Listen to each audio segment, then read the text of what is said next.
अस्सलाम dear friends, आज बात करेंगे नाखूनों के बारे में। नाखूनों की एक इन्फेक्शन होती है जिसको हम पेरोनाइकिया कहते हैं। ये इन्फेक्शन जो है वो नाखूनों की साइडों के अंदर और नाखूनों की जो बेस होती है उसको जो है वो इन्वॉल्व करती है और उससे नाखूनों के अंदर जो है वो पीप आती है, दर्द होता है, सोजिश हो जाती है और फिर अल्टीमेटली जो है इन्फेक्शन में कन्वर्ट होकर आपके नाखून की जो स्किन है वो डैमेज करके आपके नाखून टूटना का बायस बन सकती है। तो इसकी हम पॉजिटिव फैक्टर्स की बात करें तो ये जो है क्रॉनिक वाटर हैंडलिंग की जो है जिन लोगों के आम होते हैं कि डिटर्जेंट्स के साथ, साबुन के साथ, सर्फ के साथ या इस तरह के कुछ केमिकल्स हैं उसमें जो है वो हाथ डालते हैं कंटिन्यूअसली, तो उससे जो हाथों की नाखूनों की स्किन है वो डैमेज होती है और फिर उसके अंदर जो है वो बैक्टीरिया इन्वेड करना शुरू हो जाते हैं। कुछ लोगों की आदत होती है जो कि बार बार हाथ धोते हैं, उससे भी नाखूनों के अंदर इन्फ्लेमेशन पैदा हो जाती है और फिर इन्फेक्शन का बायस बन जाती है। इसके अलावा कुछ केमिकल्स वगैरह के साथ, जैसे कि कुछ ऐसे होते हैं लोग जिनका काम होता है केमिकल्स के साथ, स्प्रेज के साथ या कोई ऐसी तेजाबी महलूलों के साथ या फिर कुछ ऐसी वर्कशॉप्स पे होते हैं जहाँ पे उनका इस तरह के काम होते हैं, तो फिर उनके जो नाखून होते हैं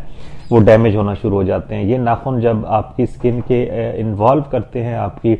इन्फेक्शन को, तो फिर उससे जो है वो पीप भी आती है, उसमें दर्द भी होता है और फिर उसमें सोजिश की वजह से हाथों पे काम करना भी मुश्किल हो जाता है। तो इसको ट्रीट करने के लिए सबसे पहले तो हम जो एडवाइस देते हैं वो ये है कि पेशेंट का सबसे पहले हम एक्सपोजर टुवर्ड्स वाटर जो है वो कम से कम करें। अगर आपके काम है पानी वाले, साबुन और सर्फ वाले, तो फिर एडवाइस ये दी जाती है कि आप जो है वो ग्लव्स पहन के ये काम करें और उसके बाद जब आप काम कर लें तो फिर उसके बाद जो है वो ग्लव्स को उतारें। और जितना पानी से बचाएंगे उतना आपकी जो नाखूनों की स्किन है वो बेहतर रहेगी और उसके अंदर जो इन्फेक्शन के चांसेस होंगे वो कम हो जाएंगे।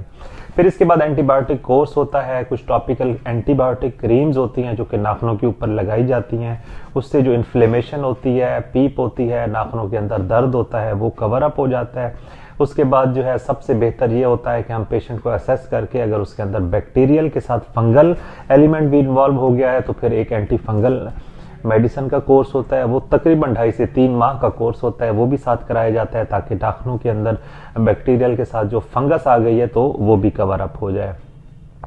तो एहतियाती तदाबीर में वाटर हैंडलिंग और साबुन सर्फ के काम और इस तरह की जो भी चीज़ें हैं उसके लिए एडवाइस दी जाती है कि आप जो है वो नाखूनों को अपना प्रोटेक्ट रखें, उनको जो है वो ज़्यादा पानी से, साबुन सर्फ के कांटेक्ट से बचाएं, तो ये इन्फेक्शन फिर बार बार नहीं होती। वरना ये इन्फेक्शन अगर एक दफ़ा हुई है तो फिर उसके बाद बार बार होने की रीज़न सिर्फ यही होती है कि आपका क्रॉनिक एक्सपोजर होता है टुवर्ड्स वाटर और टुवर्ड्स डिटर्जेंट।